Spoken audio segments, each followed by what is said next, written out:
water. There's your water. Yes. Yeah, you do get nervous when you do this. Here we go, everybody. Thanks for tuning in to Good Morning Vail. We're live back at the base of Beaver Creek Mountain, and I've got an artist here who also runs the Knox Gallery, Nancy Andresen. Nancy, thanks for hanging out with us this morning. How are you? Sure, great. Thank you. Yeah, so you work at Knox Gallery. I do. But the main piece of that equation is that you're an artist. You've been an artist for quite some time, and you do a big focus on pet portraits and animals, right? I do. I love animals. They're a big part of my life.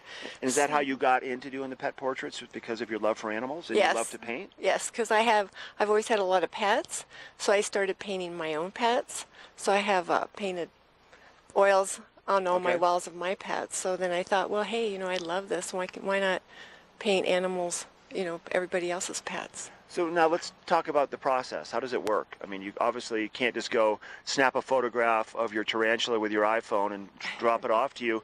Like, what's the process? And what do you recommend for people to bring in if they're interested in maybe having a portrait made of their animal? Okay. Well, I really need good photographs. Okay. And digital are best. I don't want to see any iPhone or iPad photos because I just can't get the quality and natural light. So I get really, I need the color depth and the detail because I'm a realistic painter. So with my realism, I use very fine brushes in oil to get the detail because I want to capture your pet's personality. So we're showing some of the photographs right now of some of the ones you've done.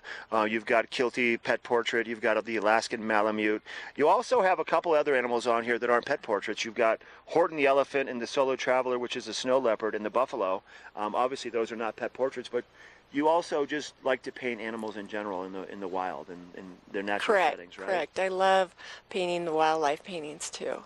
So one of them you'll see it's a snow leopard, and that just got into a big show in Santa Fe coming up October 5th. No kidding, really? So it's a juried show with the Sugarman Peterson Gallery. Congratulations to you. Thank you. That's really exciting. So how does it work now to commission a pet portrait? And why would people want to do that? Well, photographs are great. You have an image of your pet, but the painting actually captures the essence of your pet.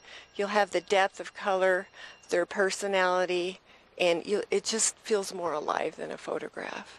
How about this? Do you like to meet the pets sometimes if possible? Oh yeah, that's great. Probably a better idea to get a really true feel of the personality. Yeah, I love that. And I don't have to because I can just feel it through the photograph, but meeting the pet is great. I want to meet Kitty. You have a fun photograph of your cat right here. Hold that thing up. Let's show everybody. You bet. So this is Kitty. Kitty has two different colored eyes. This is your personal cat, right? This is my personal cat. And just gazing in amazement at the butterflies. Yeah, she's just a kind of a whimsical cat, so I just kind of saw her hanging out watching the butterflies. And you said you're a realism painter, realistic. Really, the details on this, I don't know if our cameras can pick it up, but it's that you can see every individual hair on the cat. It's pretty amazing.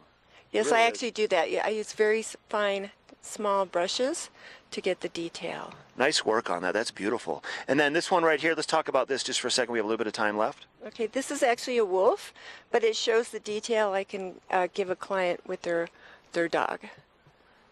And then you'll pretty much do any animal, right? Yes, any animal. Have you ever done a tarantula? Because I have a tarantula. I'd love to do a tarantula. Oh my God, how fun would that be? That would be great. So you have this, all the stuff is on display at the Knox Gallery, located right down next to Hooks in the Village. And if people want to get their pet portrait, they need to come by and see you there, correct? Yes, yes. Okay. And they can talk to me or they can talk to Mark, too. He's the art director.